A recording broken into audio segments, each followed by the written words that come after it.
created us as a Christian people. But in a great house there are not only vessels of gold and silver, but also of wood and earth, and some to honor and some to dishonor. If a man therefore purge himself from these, he shall be a vessel unto honor, sanctified, meet for the master's use, and prepared unto every good work. And I couldn't get away from the vessels, and just like I said, it's just a thought, and I hope it's edifying. I hope it helps you like it helps me. But I thought of the potter and the vessels, and I know I've done a devotion before on the broken vessel, but I just can't get away from the potter, and I've been watching some videos. It says the potter makes all kinds of different vessels to fulfill different purposes. Some are big, some are little. Some are tall, some are short. Some cooking vessels that are designed to withstand heat. Others could be large, thick vessels with lids for storing dry goods. Some decorative. And of course, a pouring vessel with a lip. And of course, I want to keep it spiritual, but sometimes we notice some vessels that have a little bit of lip on them. You know, they like to say something.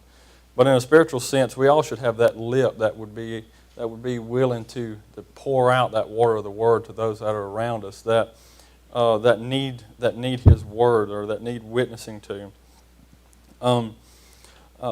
Like I said, I've been watching some videos on pottery, and you see the potter, and he's working here, and he's got the clay and the wheels spinning, and he's constantly reaching and grabbing, pulling water to it, keeping it moist, keeping it pliable.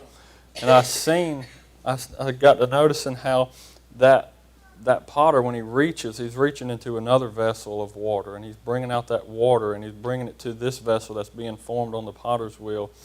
And can we be that vessel that could be by the potter's wheel and be full of water that he could use?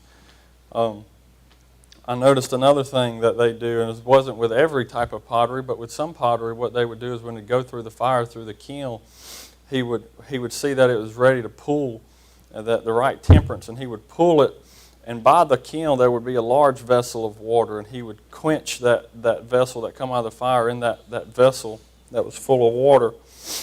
And I don't know, what can we be as far as separated, as sanctified to God? They're separated from the world, but we should be sanctified to God. Flip it over here.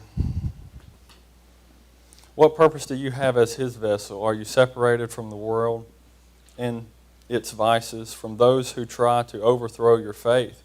Those were these people here that we read about. It said, and overthrow the faith of some. We should be separated from those people. We should, as we've been watching Brother Spencer, doctrine matters, and things that are around us, we shouldn't fellowship with those in the world and those that would question our faith to an extent.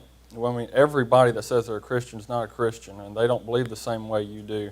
And to get caught up in those things can be detrimental to our faith. To God to be used of Him, can you be meat for the Master's use? Are you full of water of the Word so that Christ can reach in and bring out to keep another vessel pliable that's still on the wheel? Or that He could use you to quench the heat of another that has been through the fire? Can you be a vessel that can store seed of the gospel until the time of sowing? Can you be like the widow woman's vessel back in 1st or 2nd Kings, I can't remember, but how every time she reached in, God had put in just what she needed to pull out to sustain her. To do this, we must be separated and we must be sanctified. And I just want to be a vessel fit for the Master's use. I'm sure that everyone here does too. And I believe that's all for devotions this morning. Brother Mike, would you close us?